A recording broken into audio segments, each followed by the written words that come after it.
စစ်ကော်မရှင်သည်အာရခရတက်တော် AA တိုက်ခိုက်သိမ်းပိုက်ထားသည့်ဂွတန်တွဲတန်ကုန်းနှင့်အန်းတို့ကိုရွေးကောက်ပွဲပြုလုပ်ရန်အတွက်တရုတ်မှတဆင့်ကံပေးရန်တောင်းဆိုတာအာရခရတက်တော် AA ပြန်ပေးရန်ညှင်းဆိုရမှာရခိုင်လူနေကျေးရွာရက်ွက်များကိုအညွှေးတေးထင်ဆက်တိုက်ပုံကျဲနေခြင်းဖြစ်ကြောင်းအမိမခေါ်လို့သူနိုင်ငံရဲ့အတိုင်းဝိုင်းနဲ့နီးစပ်သူတဦးကပြောပါတယ်စစ်ကော်မရှင်ကတရုတ်ကနေတဆင့် AA တင်းထားတဲ့မြို့တွေအထက်က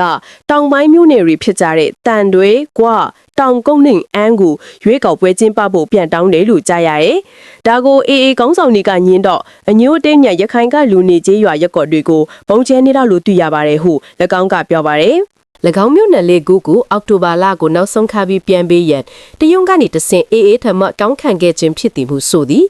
စစ်ကောင်ဆောင်တွေကတရုတ်နဲ့ဖီအားနဲ့လာရှိုးတို့တီးပေါ်မိုးကိုမိုးမိတ်တို့ကိုပြန်တောင်းလို့ရတယ်လို့မျိုးရခိုင်ဘက်မြို့တွေကိုလည်းတောင်းရင်ရမယ်လို့ထင်လို့တောင်းတာကျွန်တော်သိရတဲ့လောက်တော့သူတို့ရေကော့ပွဲကျင်းပကျင်နေတဲ့တောင်ကုတ်တန်တွဲအန်းနဲ့ကွာပေါ့အဲ့ဒါလို့တောင်းပြီးတဲ့နောက်မှာအေးအေးခေါင်းဆောင်တွေလည်းတရုတ်နဲ့အတွေ့မခံပဲရှောင်နေရတယ်လို့ကြားတယ်ဟုတ်၎င်းကအဆက်လက်ပြောကြပါနဲ့အေးအေးစီဦးစီချုပ်ဖိုးချုပ်ထွန်းမြတ်နိုင်ဒုစီဦးစီချုပ်ဒေါက်တာညိုထွန်းအောင်လို့လည်းတရုတ်က၎င်းမြို့များကိုပြန်ပေးရန်ဖျားပေးမှုများရှိနေသည်ဟု၎င်းကဆိုပါတယ်စစ်ကော်မရှင်ဒီအဆိုအမြို့၄မြို့ကိုပြန်ရလို့တဖြစ်အေးခေါင်းဆောင်များကိုဖိအားပေးသည့်အနေဖြင့်နိုဝင်ဘာလဆန်းမှစပြီးရခိုင်ပြည်ရှိလူနေရက်ွက်ကျေးရွာများကိုပုံကျဲတိုက်နေခြင်းဖြစ်သည်ဟု၎င်းကပြောဆိုပါတယ်သူတို့စစ်ကော်မရှင်လည်းနောက်ဆုံးအဆင့်ကလူနေရက်ွက်ကျေးရွာကိုပုံကျဲသည့်အေကိုဖိအားပေးရေးပဲ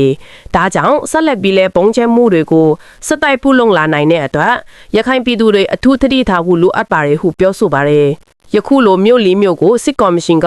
တရုတ်ကနေတဆင့်တောင်းဆိုခြင်းနဲ့ပတ်သက်ပြီးအာရိခရတက်ပြောရေးဆိုခွင့်ရှိသူဦးခိုင်ဒုက္ခအားဆက်သွယ်မြင်မြန်နဲ့မရော့သေးသလိုအေဘက်ကလည်းတေဝန်တစုံတရာထုပြောင်မှုမရှိသဖြင့်နီးရင်စရာအဒီဖြင့်တီးချအဒီပြုနိုင်ခြင်းတော့မရှိသေးပါနဲ့